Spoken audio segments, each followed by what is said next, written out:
report. Hanging at the fish report. Hanging at the fish report. Hanging at the fish report.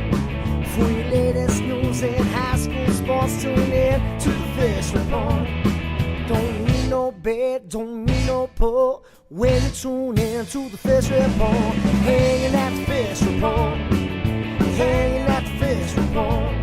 You got Craig and TK and Head that D, tune in at the fish report. Coming to you live from Studio F in Russia, Ohio. It's the Fish Report Live Show with your hosts, Craig Fissinger and Ken Francis. Tune in to the fish report. Good evening, everyone, and welcome to another Fish Report Live. I'm Craig Fissinger. That is Ken Francis. We're your hosts. Thanks for joining us.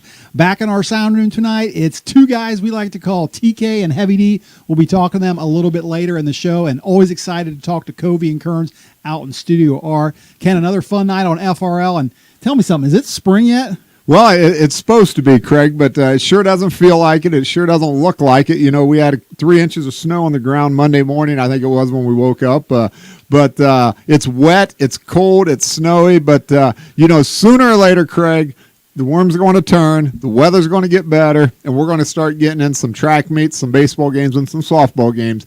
And we got a lot of games to be played. And, it's hard to believe, Craig, but when you think about it, this coming weekend tournament draw, 3 weeks away. Oh, my. I didn't know that. Yeah, and most schools at about 2 games in. Wow. Well, listen, we're going to talk a little softball, a little baseball, what we can of it tonight. We're also going to talk a little track and field, including a special guest that's been on this show many times. Yes, we are, Craig. Really looking forward to talk to the coach of the West Liberty-Salem Tigers track and field head coach, and that's Ann Vogel. Ann is in her 26th season coaching the Big Orange over there, Craig. We see her a lot in the fall at cross-country meets, and again in the spring coaching track and field. Does a great job over there with the Big Orange program. Really looking forward to talking to Ann here in a little bit in the second half of our show. Yeah, they're doing great this season so far. 2 wins, and I'm excited to talk to her about her athletes this year. So they're looking very good, like I said. And before we get to that, though, Ken, do have our weekly poll question. And speaking of those few baseball, softball games we've been able to get in, that's the subject of tonight's poll question. Tonight's baseball question is, Craig, which senior Shelby County League baseball player is off to the best start this season? Is it Aiden Ensley of Anna, Dylan Albers of Fort Loramie, Hunter Cohey of Russia, or fill in the blank, Craig? And I'm going to throw one in there, and that's Jack Dayport from the Russia Raiders. He's 1-0 on the season pitching. He's got 7 strikeouts in 3 1/3 innings. He's 4 for 6 on the year, Craig, off to a blazing start as well for Coach Flippo's baseball team. Yeah, if you're watching us on the Fish Report Live page on your computers or your phones, you can scroll down, help us answer tonight's poll question, or fill in the result you want. You can check the results after you're done, or if you're watching us on NK Telco, TK is going to have those results for you at the end of the show. All right, Ken, let's get things started, and let's start out talking some softball, and for that, we'll go out to Studio R, check in with Covey and Kearns. And guys, like we said, only been able to get a few games in so far, but what you have been able to see, what do you think about the season so far? Strut their style a little bit, being the league favorites. Coming out beating Arcanum 5-0 in that snowy game there on Monday. Arcanum typically a CCC power. They split a doubleheader with Franklin Monroe, winning that first game most importantly. And they have a big game tomorrow with the Anna Rockets. Yeah, that game's going to be big. Like we said before, those are the 2 top teams coming in the SCAL battle. And so far, I believe Anna's 3-0, and all those 3 wins have been run rules. So they're showing their dominance early, especially with their offensive power. And that game's definitely a toss-up, but with the Raiders' home advantage, I'd take Russia in that. Yeah, we're going to see where both these teams stand right now early off in the season. I think Grace Saunders' pitching will be the key difference in that game. Raiders a lot of veteran leadership on that team. That's what makes them the easy pick here to be the SCL champions here early on in the season. Also got other games tomorrow. You got Fort Loramie at Sydney. Still don't know a whole lot about Fort Loramie. Lost their pitching, so I still think they're trying to find their groove on that point. Yeah, they got a lot of young girls coming back, so they're probably going to have to find some leaders out there on the field. But I think just with the Fort Loramie name on their front, they're going to be a competitor any game of the week.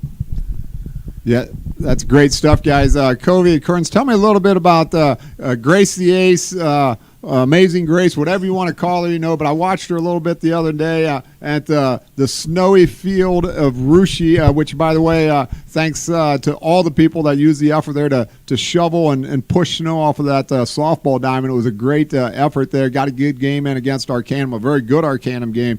But I was really impressed with Grace Saunders on the mound. Give me a little bit of feedback how you feel, what it takes for her to remain that consistent all year. Well, she's able to hit her spots a lot, I think. She's able to mix up speed, mix up pitches a lot, which is key for a lot of pitchers to keep hitters off balance. So she does a good job in that. I know she's worked hard. She's been in travel ball for the longest amount of time. So she's a hard worker on the mound. She soaks up a lot of innings. And in baseball, a lot of people people won't soak up as many innings as a softball pitcher. They need them a couple days off. But softball pitchers are workhorses, and you're going to need them to be able to work for a long time. And you see Grace out there is just pounding every day. And last year she had Maddie Borchers to work off of, and now she's mostly up there by herself. So you're going to need a lot of consistency from her if you want to see the Raiders where they are and at the top of the standings. Yeah, I'd agree with that. She's been one of our top pitchers since her sophomore year, and ever since then she's been consistently good for the Raiders. I know she ran into a couple injuries earlier, I think in her junior season, maybe late in her sophomore season, but this senior season is off to a great start so far, and I can see the Raiders, her taking the Raider team on her back and giving them a great season. Yeah, and she's got a lot of seniors also to back her up. You got basically that whole infield besides Jenna Cardonier at second base is a veteran senior team. You got Kylie Sherman at third, Lexi Monin at shortstop, Claudia Counts at first, and Lauren Monin behind the plate. So there's a lot of familiarity. I know those girls get along really well, and team chemistry is really important in high school sports as it is all sports, and they get along really well. You got some young people in the outfield. You got Savannah Albers, Shea Borchers, and even freshman Kendall Monin. But those veteran leaders are really going to get Rush to where they want to be. All right, great stuff, guys, and thanks for that. We were just looking at those standings there a little bit ago, Ken, and I think Rushi has their hands full on Thursday against Anna. That game, if they play it, which they should, as long as it doesn't rain or snow, I think 3-1 versus 3-1. Anna, Kobe mentioned how well they're playing this year. I think they get tested on Thursday night. Yeah, I have to agree. Like I said, it's still early in the year. Fort Loramie did lose a lot of players from last year, but Anna really took care of Fort Loramie easily early in the season, and that kind of set a tone right there. And so you're right. Coach Molenkamp and the Raiders, they're going to have to come out and be ready to play tomorrow, and we'll see what happens. I got one question for you, too, Ken. Last week we talked to Grace Saunders on our show, interviewed her, and talked to her about some goals that the team has. One of those goals is winning a league title. The other goal is maybe seeing how far they can get in the postseason this year, something they haven't done a whole lot of the last couple of years. Is there a difference between what it takes to win in the league title and what it takes to do well in the postseason? Yeah, I think there is a difference, Craig. And I think when you look at winning a league title, it's spread out over 12 games in the Shelby County League, for example. And you've got to be a really, really good, consistent team throughout the whole season. To do well in the tournament, Craig, you've also got to be a good team, but you've also got to have a lot of luck because you got to win that 2-1 game or that 3-2 game. It's do or die in tournament. One loss, one bad inning, one line drive to the third baseman that could have went right down the left field line and drove in 2 runs ends up being an inning-ending double play. That's luck, and you're one and done in tournament. So it's totally different to win a league championship as it is to go far in the tournament. But in either case, you've got to be good, but you particularly got to be really lucky in tournament. All right, good stuff. And I guess the same could be said for baseball. Bodes the same for baseball as softball. And since we're talking a little bit baseball here, let's go back to the sound room and check in with those guys back there, TK and Heavy D. I know these guys know a lot about baseball. TK and I were lucky enough to call that doubleheader on Saturday with Rushi taking on New Bremen. And guys, I know we haven't played a whole lot of games, but what do you think so far this season? Well, kind of started out rain, go away. Kobe and Kerwins want to play. Well, all I can say so far. I'd like to talk about baseball more than that, but like you guys mentioned earlier, most teams are already missed 3, 4, almost 5 games, and this week isn't looking very good. But so far, I guess we can say from the standings there, the teams are winning that we think they're going to win. Loramie up there 2-0, Anna's 2-1, Rushi 2-0. Nice start for all those teams. The same names we talked about a week ago: Mittendorf, Albers, White, Inslee, Cohee, Dayport. good to see, as you mentioned, Craig, we were able to do the doubleheader Saturday. It was nice to see the Raiders come up with some new kids on the varsity squad and having some good offense. Carter Francis had a really nice day there. Jordan York played well for the Raiders coming up and playing varsity for the first time. So that was nice to see for the hometown team. We got what we thought we were going to get out of the pitching. Top three pitchers did very well throughout the day. So we'll see how things go. Maybe it'll get warm, maybe it'll get sunny, and we'll find out a little bit more in a couple of weeks. Well, I got to agree with Kobe and Kearns back there. I thought it was a real bright spot for Coach Flippo's team to see some of his young kids come in there. The pitching was really good, like we thought it would be. Kearns was fantastic in the second game, and I'll give a shout out to Will Sherman. Did a great job behind the plate in that first game, and that's a spot there where the Russia Raiders, they might be a little bit inexperienced in that position, and there's other positions as well on the field that they're inexperienced at. But catching is a very, very, very important position on the diamond, and like I said, Will Sherman did a great job behind the plate in the first game, as did Adam Daypore in the second game. So I think the two did a great job. And I think Coach Flippo's got a really good baseball team on him. And I know TK rattled off a bunch of names there and guys that have all performed well this past week. Again, in the few games that we had, Dylan Albers 4 for 4 the other night, Zach White and Aiden Ensley playing very well at Anna right now. Aiden Ensley, I don't think they want to pitch to him. I saw he had 4 walks in a game the other night, a couple runs and a couple RBIs, but yeah, it's I think those same 3 teams that we talk about year after year, and in Anna, Fort Laramie, and Russia, all 3 teams seem to have that same quality to them again this year. Agree. We got a name. I want to watch this guy a little bit. Jacob Francis from Jackson Center, home run on Anna the other day, and then went 4 for 4 in another game. Jackson Center, the team that's trying to grow. We'll see how he turns out this year, but started off really hot. He's tied with Hunter Cohey with the league lead for 1 home run each, I think. I haven't heard of any other home runs, so we'll see how that one goes too. I think Dylan Albers actually hit one as well. Yeah, he did. But I agree. I think Jackson Center is an interesting team here, guys. I think they've been the pretty much the cellar dweller of the baseball league in Shelby County for a long, long time.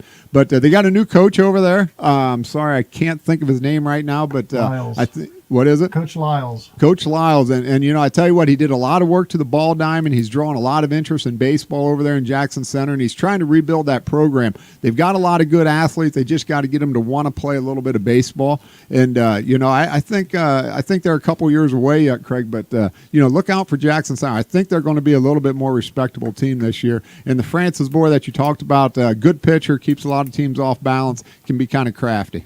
Yeah, I saw the Sydney Daily News preview, and I think Coach Lyles actually was quoted in the preview as saying something about changing the culture over there, getting it changed around. So it's good for the Tigers program over there, that's for sure. All right, guys, thanks for that. Good stuff there. And with that, we're going to take a short break, but stay right there. When we come back, we're going to talk some more spring sports, including a little track and field with longtime West Liberty-Salem coach Ann Vogel.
And welcome back to the second half of Fish Report Live. We're talking spring sports tonight. And before the break, we were talking some softball and baseball. Now we're ready to talk a little track and field. And one girls team that's done extremely well so far this year is the West Liberty-Salem Tigers, or the Big Orange as we like to call them. They won the Tippecanoe Invitational on Saturday, then came back on Monday and won the first ever Ohio Heritage Conference preview. One big reason for their success, of course, is their longtime coach, Ann Vogel. We're happy to have her live on the phone right now. Coach Vogel, welcome to Fish Report Live, and thanks for joining us. Hi, guys. Thanks for having me. Well, listen, we're just talking about all the wet weather and how all the softball and baseball folks are crying the blues. And you don't have that problem in track because you have all-weather tracks, right? So there's no problems for track teams. Well, there is problems, I think, but we were fortunate enough to get in 2 meets in actually 48 hours. But our meet this weekend's already been canceled. So we probably don't have the problems that baseball and softball have, that's for sure. Well, I just mentioned you're off to a hot start. You won that first ever Ohio Heritage Conference preview on Monday night, and then Saturday, the Saturday before that, you said actually won the Tippecanoe Invitational. And I looked at the standings on their coach, and boy, some pretty big teams that you beat. I got Dunbar, Covington, Anna, Tip, Wayne. A lot of good track traditions at those schools. I imagine you're excited about winning that meet, aren't you? Yeah, we were really excited. With first meets always come those jitters and nerves, especially for the freshmen. So it's definitely a rust buster for us. But the girls just stepped up, and we talked about just controlling the things that we can control, and they performed really well. So we were excited with the outcome, and there were definitely some big performances for so early in the season. Coach, hi, this is Ken. Let's talk a little bit about the difference between cross country and track. A lot of our viewers out here know you also as the head coach of the very successful cross country program over there at West Liberty. And in that sport, you've just got distance runners to take care of. When it comes to track and field, obviously, there's a lot more moving parts. Explain to our listeners out there how the two are similar yet totally different. Well, they're similar in that. You have distance runners, I guess, and there's some organization, and the meets are kind of the same on the weekends and things like that. But really, track is a lot different than cross country. There's, like you said, moving parts. You've got jumpers and throwers and pole vaulters and sprinters and kind of long sprinters and mid-distance girls and distance runners. So you have to have a lot of coaches. I mean, we have 28 girls on the team this year, so it takes a really good coaching staff, which I feel we have at West Liberty-Salem. But we're organizing constantly, trying to plan out. We have a big whiteboard in an office, and we plan out the week on that, at the end of every week and try to follow that. But it takes a lot of people to coach track and field, where in cross country, I can kind of handle that by myself. Coach, the Anna invite is this Saturday, or is supposed to be this Saturday.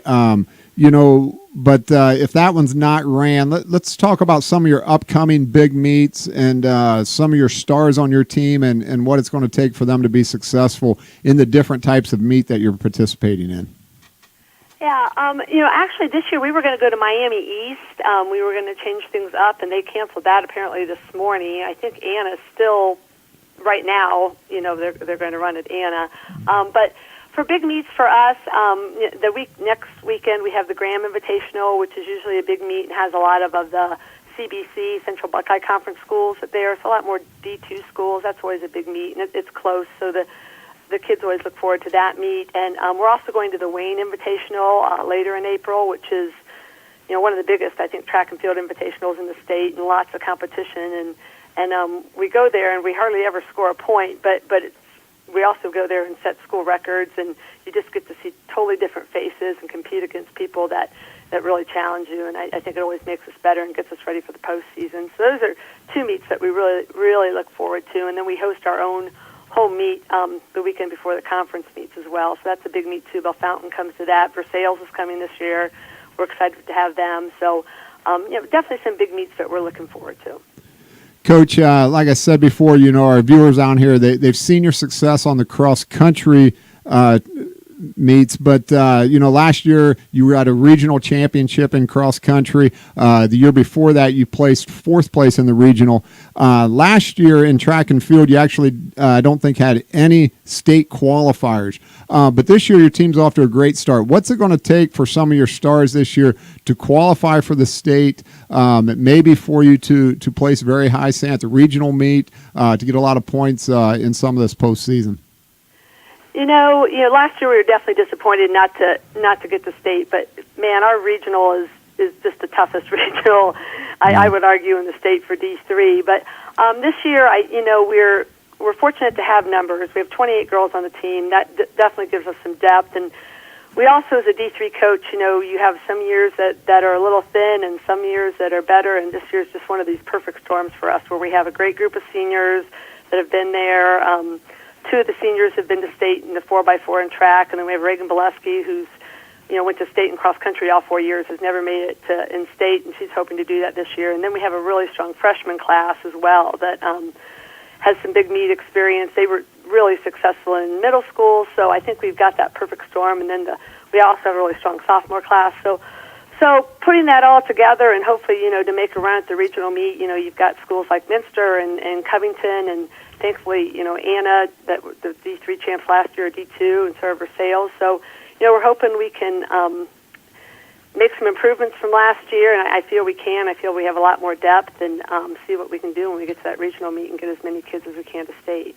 You hit the nail on the head there when you talked about the strength of that regional meet, and sometimes it doesn't seem quite fair how tough that regional is. And I know that's a long ways off yet, but you start to prepare your kids early for that competition by getting in some of the tougher meets that it sounds like that you're in this year.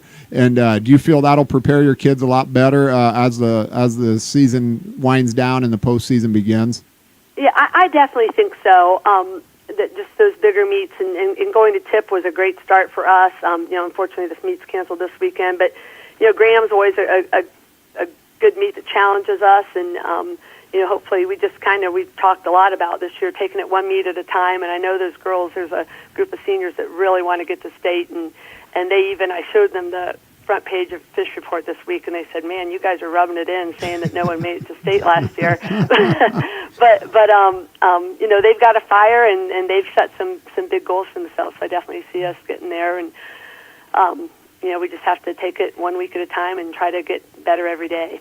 Well, Coach, you mentioned one of your seniors there earlier in Reagan Bolesky. Of course, she was a guest on our show last fall during the cross-country season. Give me another athlete or two that's been doing well for you. I think you got a good high jumper over there right now, but give me 2 or 3 girls that are doing well so far this season.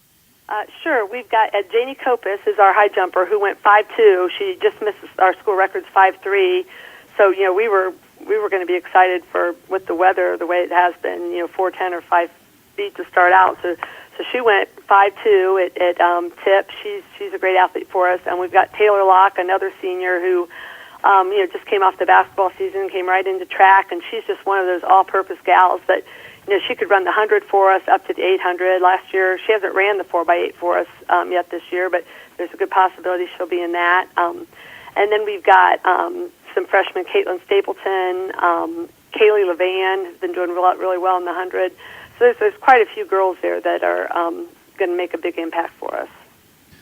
Coach, last week on our show, we were talking softball with Russia pitcher Grace Saunders, and one thing we talked to her about was getting ready for the high school season, and how she does that is she plays a pretty thorough travel ball schedule in the summer, and I guess the equivalent to that in track is probably indoor track, which is done in the winter. How important is an indoor track to the outdoor season coming up in the spring? I guess it depends. I don't think, I've known plenty of athletes that have gone to state or even been state champions that didn't participate in indoor track, maybe because they're playing basketball or swimming. But I do think it definitely helps, especially for, the pole vaulters, the jumpers. It's hard to do those sports outside in the winter. So it definitely helps that group. And, we look at the indoor season as just an experience to get out there and compete. I don't want to say we don't take it seriously, but we only do a few meets. But, it also gives the kids and their parents an opportunity to go to these colleges, because all the meets are held at colleges, except for the state meet this year at Spire, and just see what these colleges have to offer. So a lot of our parents take the opportunity to have their children participate in the meet, and then they do a college visit as well. So it's a great opportunity, but I don't know for sure that it, makes your success or not success, at the outdoor level, if that makes a difference or not. All right, Coach. Well, hey, listen, one more question before we let you go, and give me just a second to set this up for our viewers out here. But a couple weeks ago, we had a special visitor to Russia, and that was Sarah Schultze, who was, of course, a three-sport star over at Anna back 10, 12, 15 years ago, something like that. But she is now Sister Mary Xavier, and she talked to a bunch of folks that gathered in the Russia High School gymnasium about her life as an athlete and then studying to become a nun. And you made a comment about Sarah on Twitter recently, and I think we have that comment, if we can bring that up on our monitor for our viewers, where you said she was actually on your Mount Rushmore of high school athletes, and you explained why on there. That got me curious. I wanted to ask you then, so if she's on Mount Rushmore, I wanted to find out who else is on Mount Rushmore. And I tell you what, we're gonna put 4 people on Mount Rushmore, and of course Sarah's one of them. And I'm gonna pick one, and I'm gonna let you pick the other 2. And I'm gonna start out, because I know you never picked this gal, but I'm gonna take your daughter Megan and put her on Mount Rushmore, because I tell you, Coach, she's going to go down in history for what she did her junior year there, winning that mile at state and then coming back in the 3,200 and doing what she did for Arden McMath there from Arlington, helping her across the finish line. So she's on my Mount Rushmore. So we've got 2 of them on Mount Rushmore right now. Give me 2 more athletes. I want to hear from you who else is going to make your Mount Rushmore of high school athletes from this area. Put me on the spot here. One is very obvious, I think, to everyone, and I feel like she has had rock star status when she ran in high school. Sunny Olding from Minster. She was just so amazing to watch. 12 individual state titles. She's even had a state team title in basketball, and I like that because she's a 3-sport athlete. She just, like I said, had rock star status when she walked on the track. With her blonde hair and the braids and the sunglasses, everyone was in awe of her. I think Megan, as a little girl, stalked her. Like, she'd run around and she'd come to track meets with us and just run around and follow Sunny around. I don't know if Sunny ever knew that, but Sunny even gave Megan her autograph, which still hangs in Megan's bedroom. So Sunny Olding definitely is up there. And then my next one, I would say, and this goes back to the very first year I coached in 1992, would be Stacy Ritter from Houston. She won. She was runner-up by herself, got Houston state runner-up in Division III that year as a team. I think she was first in the 200 long jump, second in the 100, and sixth in the 400.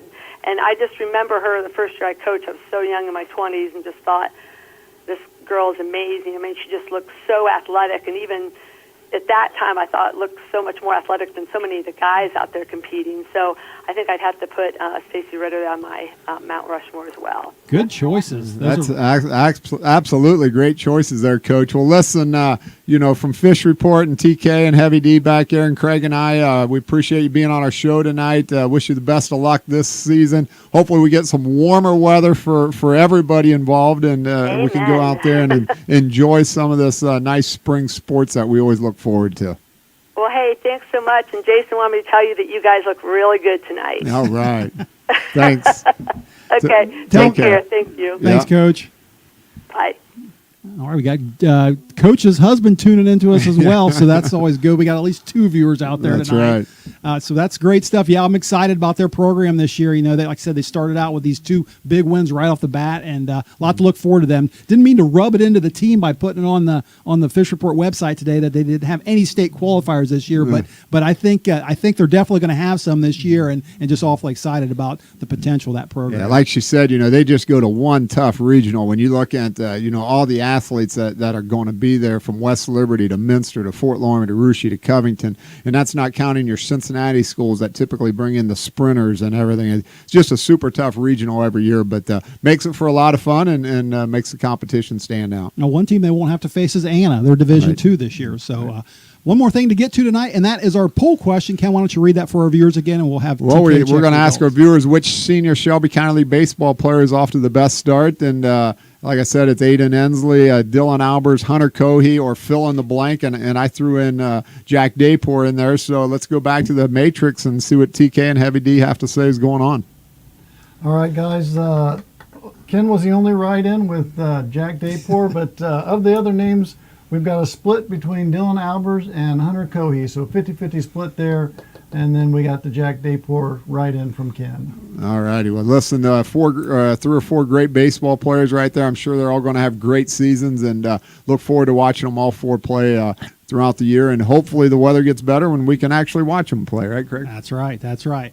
All right, well, that's going to wrap it up for tonight. I do want to say special thanks to our guest, Coach Ann Vogel, for joining us on the show tonight. Ken and I and the crew will all be back again next week, same time, same place, hopefully a little warmer. Until then, have a great rest of the week, and good night, everyone. Hanging at the fishing pond, hanging at the fishing pond, hanging at the fishing pond, hanging at the fishing pond. For your latest news in high school sports, tune in to the fishing pond. Don't need no bed, don't need no pole when you tune in to the fishing pond. Hey,